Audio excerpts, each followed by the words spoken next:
নমস্কাৰ সকলোকে স্বাগতম জনাইছো আসাম কেৰিয়াৰ পইণ্ট ইউটিউব চেনেলৰ অন্য এটা নতুন ভিডিঅ'লৈ বন্ধুসকল আজিৰ এই ভিডিঅ'টিত আমি আপোনালোকৰ যোৱাকালি অৰ্থাৎ 2 ডিচেম্বৰত অনুষ্ঠিত হৈ যোৱা আৰআৰবি ৰেলৱে গ্ৰুপ ডি পৰীক্ষাৰ সেকেন্ড শিফটৰ কেইটামান মেমৰি বেস জিকে কোৱেশ্চন লৈ আহিছো তো আগন্তুক দিনসমূহত যিসকল কেণ্ডিডেটৰ এক্সাম আছে তেওঁলোকৰ কাৰণে এই ভিডিঅ'টো খুবেই ইম্পৰ্টেন্ট হ'ব কাৰণ ইয়াৰ পৰা এটা আইডিয়া পাব পাৰিব যে শিফটসমূহত কেনেকুৱা ধৰণৰ কোৱেশ্চন আহিছে আৰু ইয়াৰ আগতেও আমি ডেইলি শিফটৰ কোৱেশ্চনবোৰ লৈ আহিছো যদি আগৰ ভিডিঅ'বোৰ চোৱা নাই তেতিয়াহ'লে চাই ল'ব আৰু এটা কথা ইয়াতে জনাই থওঁ আমি যিবোৰ পিডিএফ আৰআৰবি গ্ৰুপ ডিৰ কাৰণে বনাইছো তাৰ পৰাও বহুত কোৱেশ্চন কমন পৰিছে কেণ্ডিডেট বিলাকে আমাক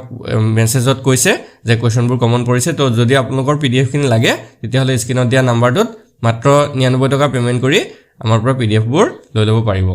ঠিক আছে এতিয়া আমি কোৱেশ্চন খিনি চাওঁ তো ফাৰ্স্ট কোৱেশ্চন তো চাওক কি কৈছে what is the theme of national doctors day 2025 ৰাষ্ট্ৰীয় চিকিৎসক দিৱস 2025 ৰ বিষয়বস্তু কি আছিল তো ইয়াৰ যেটো কাৰেক্ট আনসাৰ হ'ব লগা আছিল এটো আছিল option A behind the mask who hills দা হিলাৰ্স ঠিক আছে এটো আছিল 2025 বৰ্ষৰ ৰাষ্ট্ৰীয় চিকিৎসক দিৱসৰ বিষয়বস্তু অৰ্থাৎ থিম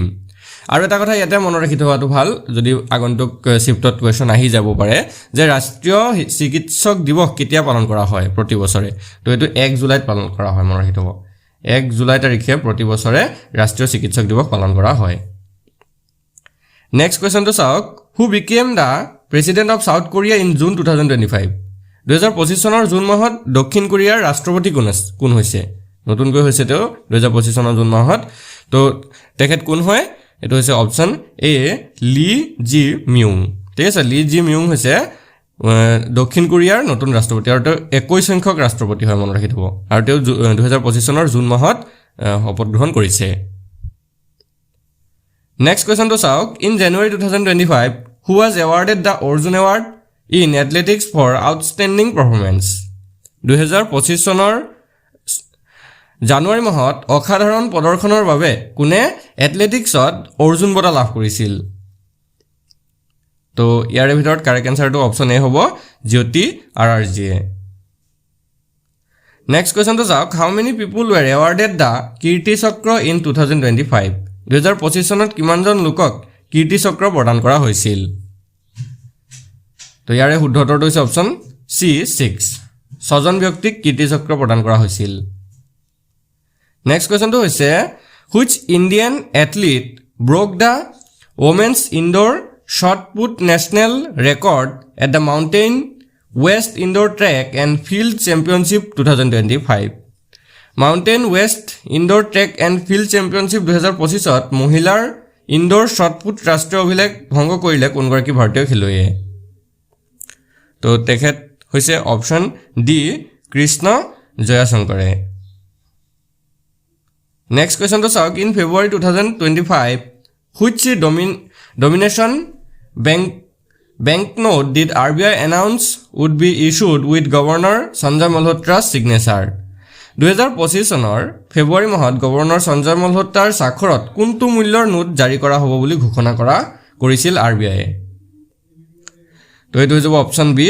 ৰেষ্ট 50 অৰ্থাৎ 50 টকীয়া নোট জাৰি কৰাৰ কথা RBI ঘোষণা কৰিছিল Next question to Sauk in 2025 which award was conferred on Professor Banwarilal Gaur, Vaidya Nilaknandan Mus Iti and Vaidya Bhavan Paresar 2025 চনত অধ্যাপক Banwarilal Gaur, Nilaknandan Mus Iti আৰু Vaidya Bhavan Paresarক কোনটো বঁটা প্ৰদান কৰা হৈছিল তো ইয়াৰ যেটো কাৰেক্ট আনসাৰ হেতু হৈছে অপচন সি ৰাষ্ট্ৰীয় ধন্বন্তৰী আয়ুৰ্বেদ এৱাৰ্ড প্ৰদান কৰা হৈছিল Next question to Sauk which functional group is present in an aldehyde aldehyde ত কোনটো কাৰ্যকৰী গোট উপস্থিত থাকে তো ইয়াৰ আগৰ শিফটত কাৰ্বক্সিলিক এসিডৰ আহিছিলে এতিয়া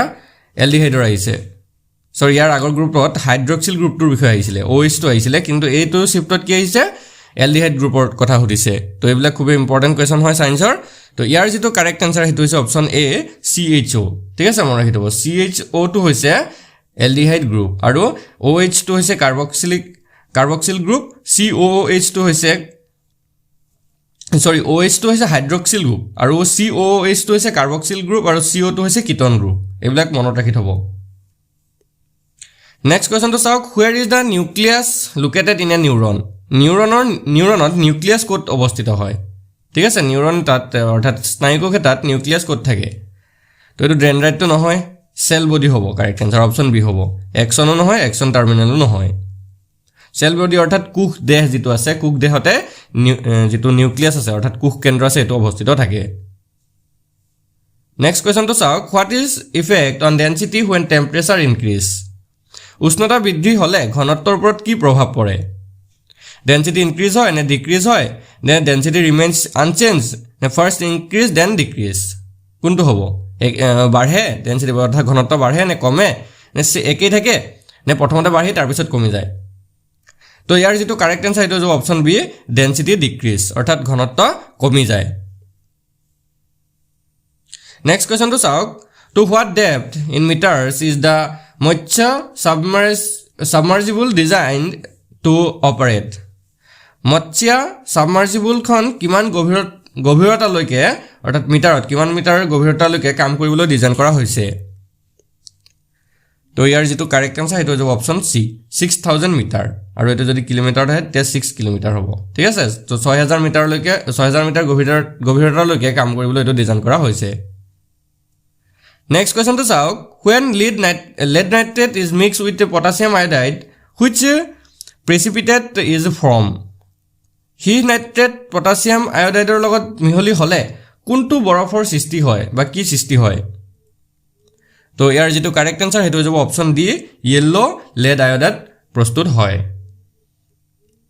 নেক্সট কোৱেশ্চনটো চাওক DNA mainly forms is primarily composed of what DNA মূলতঃ কি গঠন কৰে বা DNA তো মূলতঃ কিহৰ দ্বাৰা গঠিত হয় ঠিক আছে DNA যে আমি পঢ়িছো DNA মানে হৈছে ডিঅক্সিৰাইবোনিউক্লিক এসিড তো এই DNA তো কিহৰ দ্বাৰা গঠন হয় মূলতঃ হেতু দিছে প্ৰটিনছ নে নিউক্লিওটাইডছ নে এমিনো এসিড নে ফেটছৰ দ্বাৰা তো ইয়াৰে যেটো কাৰেক্ট আনসাৰ হেতু হ'ব অপচন বি নিউক্লিওটাইডছৰ দ্বাৰা গঠন হয়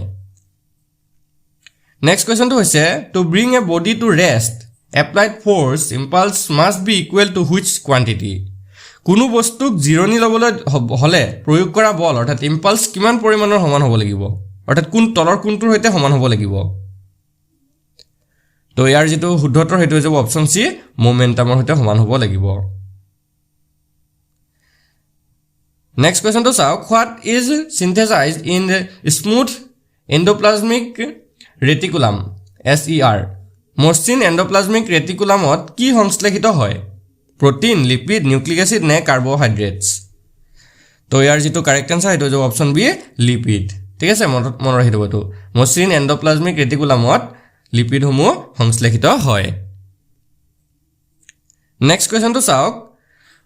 buoyant force does not depend on which of the following তলৰ কোনটোৰ ওপৰত প্লাবন বল নিৰ্ভৰ নকৰে এতিয়া যে নিৰ্ভৰ নকৰে সুধিছে তো এইটা আমি ভালদৰে পঢ়ি চাব লাগিব তো ইয়াৰ ভিতৰত যদি আমি চাও option D two correct answer হ'ব মেটাৰ ডেন্সিটি অৰ্থাৎ ডেন্সিটি অফ দা অবজেক্ট অৰ্থাৎ কোনো বস্তুটোৰ যেটো বস্তু দিয়া থাকিব সেই বস্তুটোৰ ঘনত্বৰ ওপৰত প্লাবন বল নিৰ্ভৰ নকৰে নেক্সট কোৱেশ্চনটো চাওক in May 2025 which Indian woman athlete broke her own national record in the 3000 meter steeple at the Asian Athletic Championship in Gami and the Doha Diamond League 2025 চনৰ মে মাহত গুমিত অনুষ্ঠিত এছিয়ান এথলেটিক চেম্পিয়নশ্বিপ আৰু দোহা diamond লীগত 3000 metre ষ্টিপলছ চেজত কোন গৰাকী ভাৰতীয় মহিলা খেলুৱে নিজৰ ৰাষ্ট্ৰীয় অভিলেখ ভংগ কৰিছিল তো তেখেত আছিল অপচন সি পাৰুল চৌধুৰী তো এটো খুব ইম্পৰ্টেন্ট কোৱেশ্চন হয় আৰু কাৰেন্ট এফেয়াৰ্ছৰ কোৱেশ্চনবোৰ এনেকুৱা ধৰণৰ কোৱেশ্চনবোৰে বেছিকৈ আহিছে এইবিলাকে বেছিকৈ চাব আৰু আমাৰ PDF বিলাকতো কাৰেন্ট এফেয়াৰ্ছ এনেকুৱা বিলাক কোৱেশ্চন সব ইনক্লুডেড আছে নেক্সট কোৱেশ্চন তো চাওক তেতিয়া কি কৈছে which organ is mainly affected in male sterilization vasectomy পুৰুষৰ বন্ধ্যাকৰণ বা ভেসেক্টমিত কোনটো অংগ প্ৰধানকৈ প্ৰভাৱিত হয় তো ইয়াৰে যেটো শুদ্ধ উত্তৰ হেতু হ'ব অপচন বি ভেস ডিফাৰেন্স ঠিক আছে ভেস ডিফাৰেন্স তো প্ৰধানকৈ প্ৰভাৱিত হয়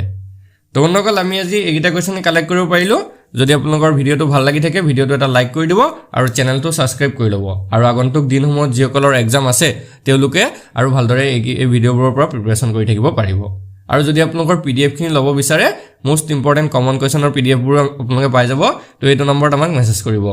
8133840965 এই নম্বৰটোত মেছেজ কৰি কেৱল 99 টকা এটা পে'মেণ্ট কৰিলে আমি আপোনালোকক মোষ্ট ইম্পৰ্টেণ্ট কমন কুৱেশ্যনৰ পিডিএফখিনি চেণ্ড কৰি দিম ধন্যবাদ